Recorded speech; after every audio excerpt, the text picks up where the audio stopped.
menceritakan hijrah Nabi Muhammad SAW ke Madinah dengan judul Cahaya dari Madinah oleh kelas 7A MTSN 4 Klaten.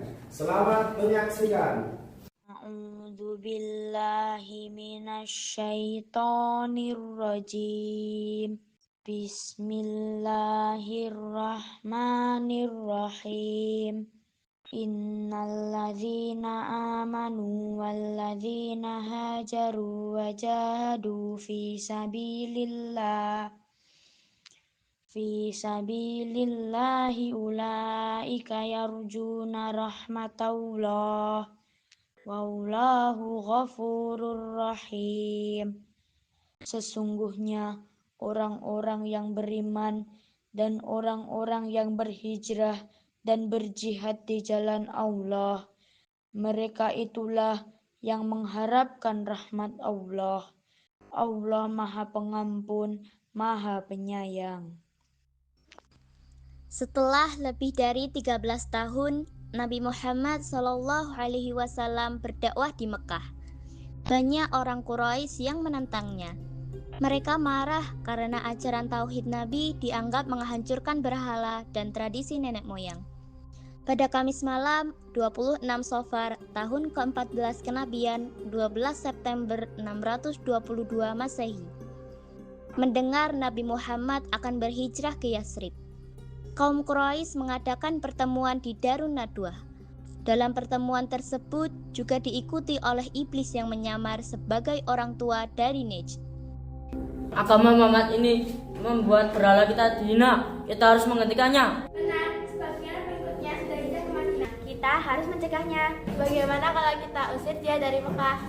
Jangan, kalau kita usir dia dari Mekah justru punya tempat yang lebih luas untuk berdakwah. Kalau dia dimasukkan ke penjara, pasti tidak akan bisa berdakwah lagi. Ya, tetapi para pengikutnya masih bisa leluasa untuk berdakwah. Satu-satunya cara adalah membunuh Muhammad malam ini. Bagaimana kalau kita pilih pemuda dari tiap pihak agar darah terbagi rata dan Bani Hashim tak bisa menuntut balas?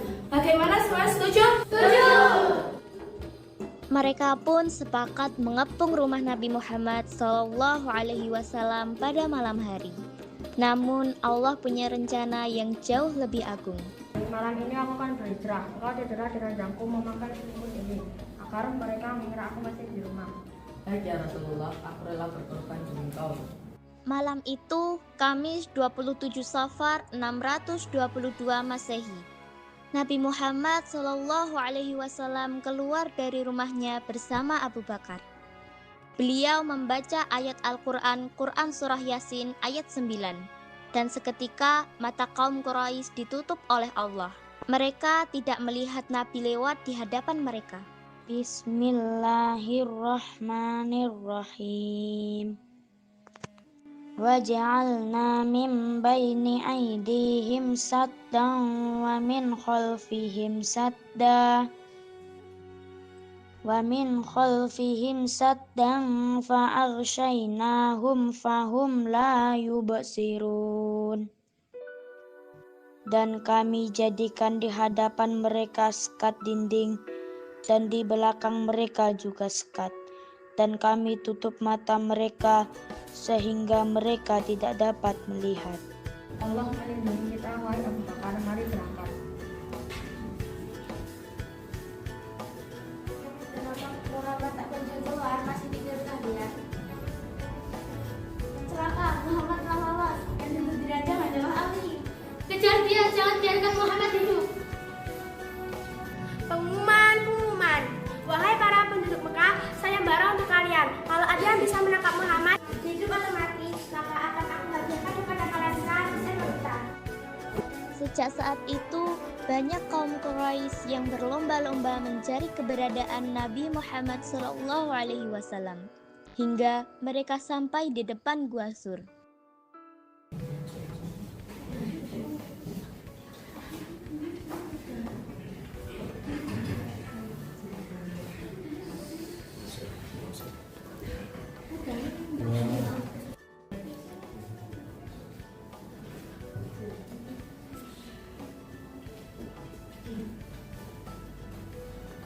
Wahai Tuhan, mungkinkah ada orang pada gua ini? Kalau memang ada, pastilah sarang ini akan rusak.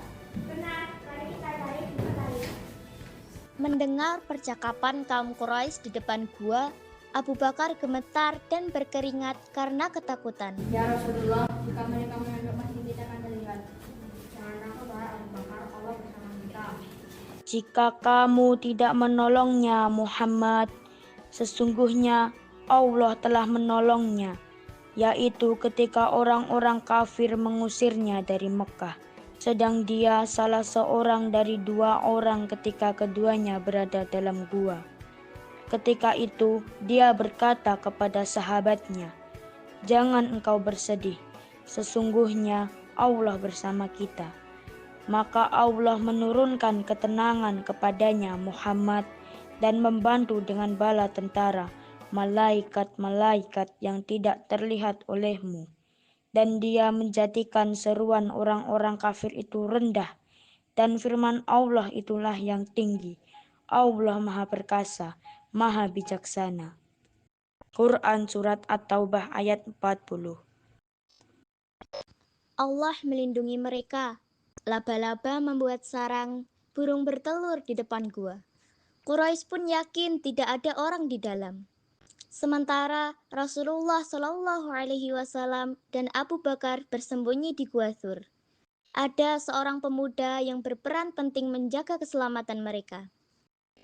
Abdullah bin Abu Bakar, putra dari Abu Bakar As-Siddiq. Setiap malam, Abdullah diam-diam pergi ke Mekah untuk mendengar kabar dari kaum Quraisy. Lalu kembali ke gua fajar menyingsing.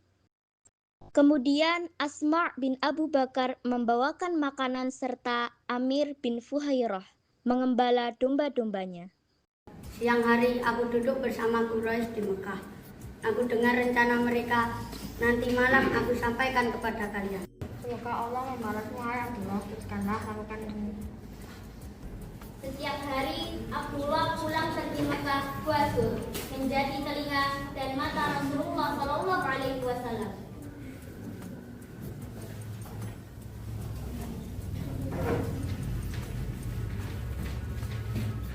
Ini makanan untuk ayah dan Rasulullah. Setelah itu Amir akan menggembalakan domba-domba agar jejakku dan jejak Abdullah terhapus. Ya Rasulullah, aku akan membelah domba ini dan aku boleh meminum susu domba ini wahai Rasulullah. Semoga Allah memberkatimu, wahai putriku dan wahai Amir. Asma' digelari Zatun Nitoqoin, pemilik 2 ikat pinggang, karena ia merobek ikat pinggangnya untuk mengikat perbekalan. Selama 3 hari, Abdullah menyampaikan kabar. Asma' membawa bekal dan Amir mengembala domba-domba menghapus jejak di padang pasir. Semua itu menjadi strategi hijrah yang penuh kebijaksanaan. Setelah 3 hari bersembunyi di Gua Tsur, tibalah waktu melanjutkan perjalanan ke Madinah. Nabi dan Abu Bakar tidak berjalan sendiri. Mereka menyewa jasa seorang penunjuk jalan kafir Quraisy yang terkenal jujur dan ahli, Abdullah bin Uraikid.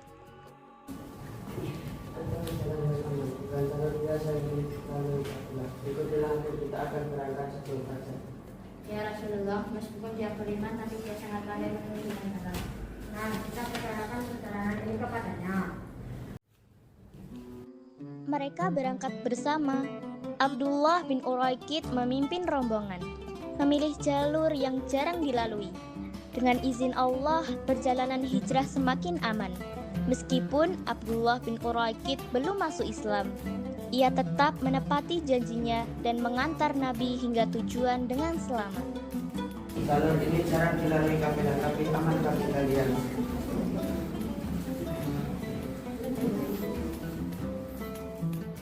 Di tengah-tengah perjalanan, Nabi dan rombongan terlihat oleh Suraqah bin Malik yang terbayang-bayang hadiah 100 ekor unta. Akan tetapi, Allah menghalangi niat buruk Suraqah. Unta, menanti, aku pasti menangkapnya.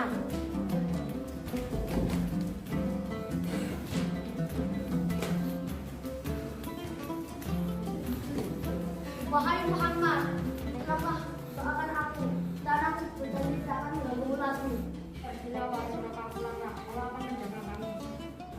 Suraqah pun kembali, hatinya bergetar. Akhirnya, Ia sadar bahwa yang dikejarnya bukanlah manusia sembarangan dan kelak ia masuk Islam. Di tengah perjalanan, Rasulullah dan Abu Bakar kelelahan dan lapar. Mereka melihat sebuah kemah sederhana milik seorang wanita bernama Ummu Ma'bad di padang pasir. Adakah kau memiliki susu atau makanan untuk kami? Demi Allah, aku tidak memiliki apa-apa. Tahun ini sangat kering, domba-dombaku lemah dan tidak menghasilkan susu. Bagaimana dengan kambing itu? Ini kambing yang paling lemah, sudah lama tidak menghasilkan susu. Bolehkah aku menguras susunya? Silahkan jika engkau mau. Rasulullah mengelus punggung kambing itu sambil menyebut nama Allah. Tiba-tiba kambing itu tegak berdiri dan susunya penuh. Ini keajaiban, susunya penuh dan hangat. Siapakah engkau, wahai Tuhan yang penuh berkah? Dia Muhammad, utusan Allah. Semoga Allah memberkatimu. Aku bersaksi bahwa engkau benar-benar Rasulullah. Setelah itu, Rasulullah melanjutkan perjalanan, meninggalkan jejak keberkahan di kemah Ummu Ma'bad. Setelah perjalanan jauh, Rasulullah dan Abu Bakar tiba di daerah Quba. Penduduk setempat telah lama menantikan kedatangan beliau. Itu dia, Rasulullah datang. Selamat datang, wahai utusan Allah. Rumah dan hati kami terbuka untukmu ya Rasulullah. Assalamualaikum wahai penduduk Kufa. Semoga Allah memberkahi kalian dan memberi kalian. Sebentar untuk beristirahat di rumah kami ya Rasulullah. Mari kita bangun rumah Allah di sini. Tempat ini akan menjadi tempat utama bagi kaum muslimin. Di tempat itulah kemudian dibangun Masjid Quba, masjid pertama dalam sejarah Islam. Rasulullah menetap di sana beberapa hari, menegakkan sholat dan mengajarkan Islam kepada penduduk. Rasulullah melanjutkan perjalanan dan setibanya di Madinah, kaum Ansor sudah menantinya. Rasulullah, bukan, itu adalah kain-kain Rasulullah. Itu Rasulullah serta rombongan.